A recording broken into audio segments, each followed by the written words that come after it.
Ya. Ya, oke. Gimana? Oke, Abang ini kan melihat dari kasus perceraiannya Paula dengan Baim ini Ya. penuh dengan polemik ya, Bang. Oke. Abang sendiri melihat dari segi kacamata hukum mungkin seperti apa nih, Bang? Dengan bisa dibilang tuh keruahan dari perceraian Baim. Kalau saya melihatnya, memang ada kesan drama sebenarnya dalam permasalahan yang tengah dihadapi oleh Baim dan Paula ini. Kenapa saya harus mengatakan demikian? Karena memang kalaupun toh masing-masing ingin menyudahi perkawinan ini dengan baik-baik secara kekeluargaan dan kemudian melalui jalur hukum, maka mestinya ruang itu yang harus dipakai, dan itu di peradilan. Kalau mereka tinggal di Jakarta Selatan, tentu di pengadilan Jakarta Selatan, pengadilan agama Jakarta Selatan ya. Tapi kalau kemudian ada kesan seolah-olah keinginan itu dia berjalan dan didorong ke pengadilan agama Jakarta Selatan, tapi kemudian di ruang yang lain, di sisi yang lain ada lagi informasi-informasi yang kemudian sengaja dibocorkan ke ruang publik dan lain sebagainya, maka itu yang menurut saya itu yang kurang elok, kurang etis. Jadi mestinya kedua belah pihak antara Paula maupun juga Baim Wong ya fokus aja. Kemudian kalau memang ingin menyudahi ini semua di peradilan, ya udah fokus di peradilan, semua akan dibuktikan totality di situ. Nah, jangan ada lagi gerakan-gerakan tambahan yang lain. Kalau itu sih menurut saya. Nah, Bang, dari putusan ini kan pihak Paula merasa disudutkan nih, dan putusan itu mengatakan bahwa Paula istri yang durhaka, hingga akhirnya Paula melaporkan ke Mahkamah Agung dan juga Mahkamah Yudisial. Itu gimana menurut Abang sendiri? Memang udah ada putusan tetap atau masih sementara? Masih bersifat sementara, Bang. Oh, masih bersifat sementara. Nah, kalau memang toh itu yang terjadi, misalnya Paula merasa berkeberatan ya bahwa kenapa informasi yang mestinya harus dibuka di ruang persidangan di pengadilan agama Jakarta Selatan harus dibuka di ruang publik, atau kemudian ada bocoran-bocoran sebelum kemudian ada putusan yang berkekuatan hukum tetap terkait dengan proses peradilan yang tengah berjalan. Menurut hemat saya, ya Paula ada benarnya. Berarti ada di antara mereka yang kemudian patut diduga sengaja membocorkan ini seolah-olah supaya menunjukkan bahwa dia lah orang yang paling benar. Dan menurut saya itu tidak wise. Misalnya itu dilakukan oleh Baim misalnya, ya jangan begitu dong Baim. Gak boleh dong, sebagai seorang laki-laki ya gentleman aja, semua dibuktikan aja di pengadilan. Jangan ada gerakan-gerakan tambahan yang kemudian dilempar di ruang publik seolah-olah supaya mengadjustment Paula bahwa Paula bersalah, Paula yang selama ini seperti ini. Padahal pada faktanya, pada kenyataan yang lain, seolah-olah ada dugaan dia telah mempersiapkan semua kekurangan-kekurangan, semua kelemahan-kelemahan Paula ini supaya pada momentum yang tepat itu didorong. Nah, ini yang kemudian saya melihatnya seperti itu. Oke, Bang, ini kan bisa dibilang kan dari hasil putusan tersebut kan sempat bocor nih, Bang. Ya. Apakah memang kalau misalnya menurut Abang sendiri melihat dari kacamata hukum, apakah hasil dari putusan tersebut boleh bisa diakses oleh pihak ketiga atau pihak publik gitu, Bang, atau hanya bisa diakses oleh kedua belah pihak? Karena kan ini kan putusan masih bersifat sementara ya, Bang, masih ada banding 14 hari. Ya. Kalau menurut saya, sepanjang itu belum inkrah, itu mestinya tidak boleh diberikan ataupun juga diakses oleh siapapun. Jadi kalau ternyata bahwa dalam putusan sementara itu ataupun draftnya dia berkeliaran, dia berseliweran di mana-mana, berarti ada pelanggaran di situ. Bukan cuma hanya pelanggaran etik, ada pelanggaran hukum juga di situ. Nah, karena itulah kalau memang toh ada pihak-pihak yang ingin memproses ini lebih lanjut, misalnya ke Mahkamah Agung atau ke Komisi Yudisial atau kemana, ya saya kira itu adalah hak mereka. Dan ini juga menurut saya sekaligus memberikan pelajaran kepada siapapun itu. Dan mudah-mudahan aja Baim tidak terlibat di situ. Tapi kalau menurut Abang, dengan bocornya draft tersebut, misalnya dari salah satu pihak bisa dipidanakan juga nggak sih, Bang? Apalagi kan misalnya dari pihak Paula merasa keberatan, apalagi kemarin kan sudah sempat ada laporan juga ke Komisi Yudisial dan Mahkamah Agung terkait keberatan dari Paula atas bocornya tersebut.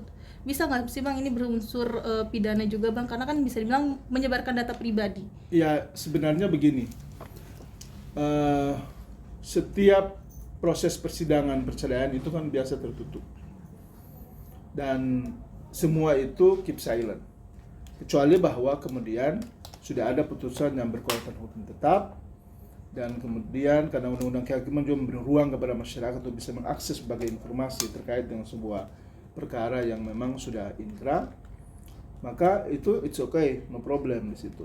Tapi kalau yang namanya perceraian kan dia ada kekhususan, sehingga memang dia tidak boleh terlalu terbuka untuk ke umum. Kalau memang toh yang disampaikan itu cuma hanya hal-hal yang ya sifatnya biasa, prosedural, administratif, ini yang kemudian dia beredar di ruang publik, itu berarti artinya dua kemungkinan kalau menurut saya.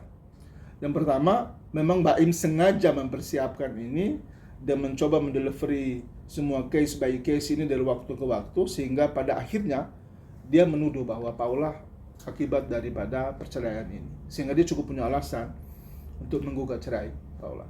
Ataukah memang dia karena tidak punya daya upaya lagi, sehingga dia harus mengumpul bukti-bukti supaya pada saatnya bisa meyakinkan juga majelis hakim bahwa apa yang dia laporkan, apa yang dia gugat, apa yang dia mohonkan itu betul-betul dapat dia pertanggungjawabkan. Nah, itu yang kemudian tinggal kita lihat dari perspektif mana ini kita melihat.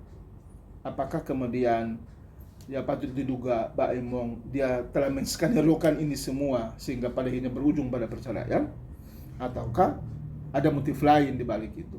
Nah, itu yang hanya Baim Wong dan Allah Subhanahu wa taala, Tuhan yang Maha Kuasa aja yang tahu tentang itu. Jadi Bang, laporan semacam ini bisa berujung pada pembatalan atau peninjauan kembali putusan persidangan perceraian kemarin? Oh, bisa.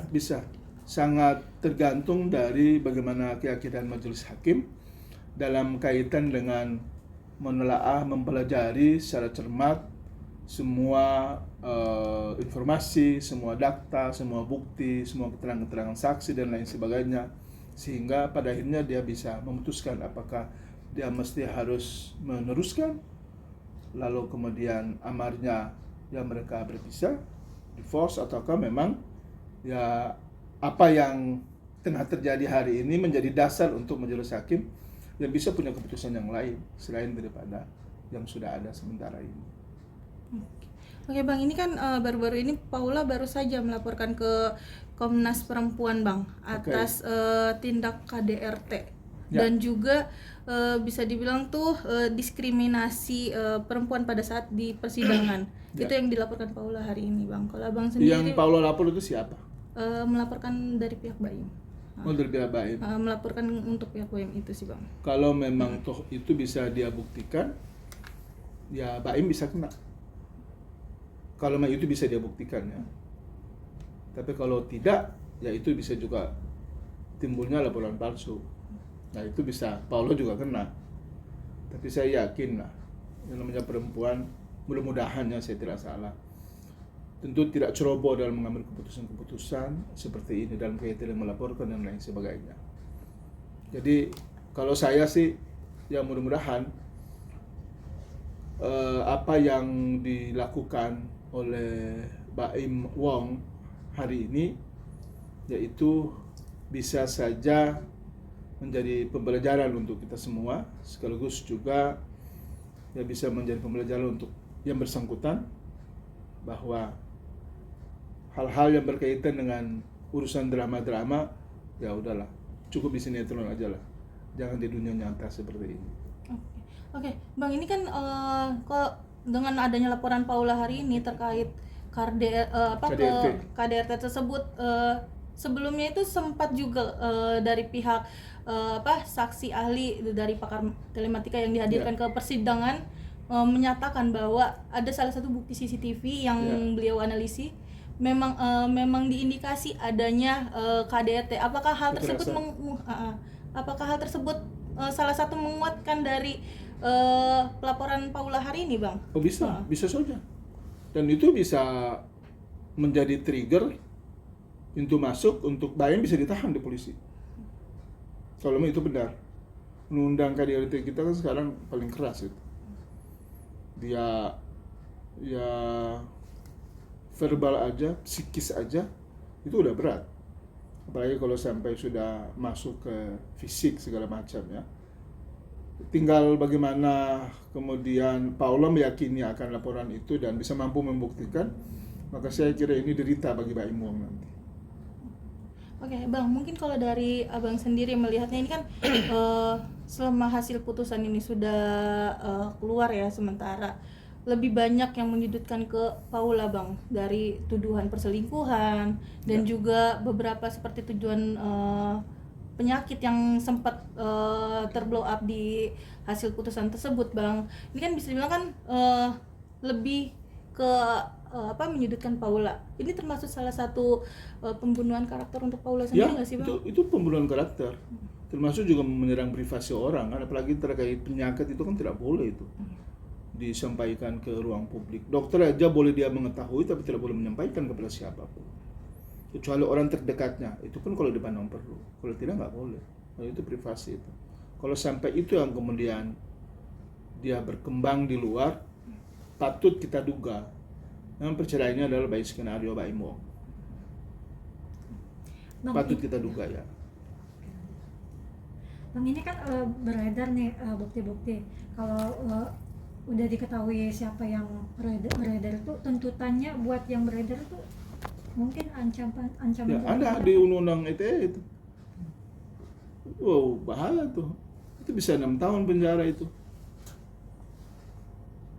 Menyebarluaskan pemberitaan bohong ataukah kemudian pemberitaan yang ya itu bukan menjadi haknya dia ya, tapi disebarluaskan untuk diketahui publik, apalagi hal-hal yang sangat privasi seperti itu sangat tidak bagus. Dan menurut saya bukan lagi tidak elegan, memang itu udah melanggar hukum.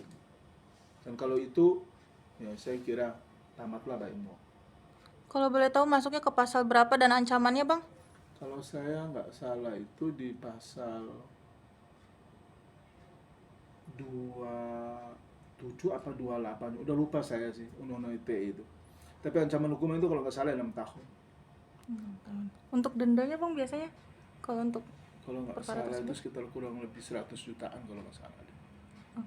Oke, Bang, mungkin kalau dari Abang sendiri nih, apa sih, Bang, pesan yang dipetik dari adanya polemik tersebut, Bang?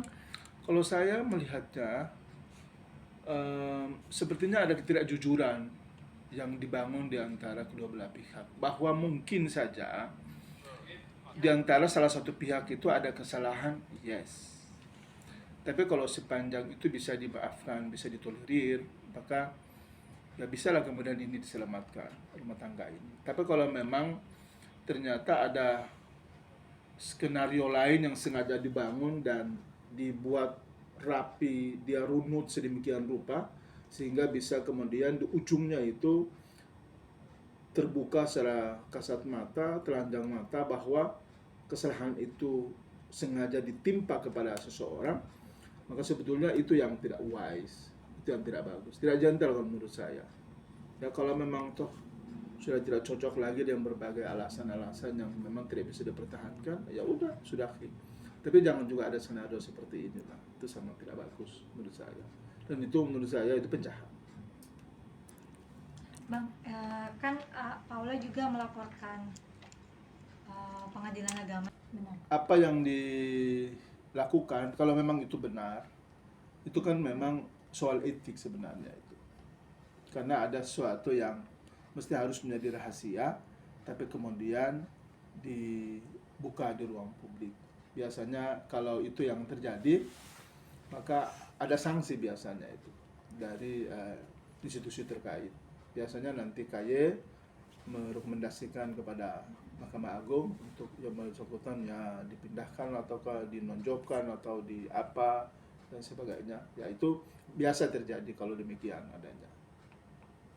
Artinya langkah ini udah benar ya? Udah benar kalau memang toh Paula merasa bahwa apa yang dia rasakan hari ini adalah sebuah ketidakadilan, sebuah ketidakbenaran yang memang benar selama ini tidak pernah itu dia lakukan. Misalnya, ataukah dia merasa bahwa kok mestinya harus ada equal, ada keadilan dalam kaitan dengan kesetaraan kedua belah pihak di mata hukum dalam kaitan mencari kebenaran itu sendiri, mencari keadilan itu sendiri.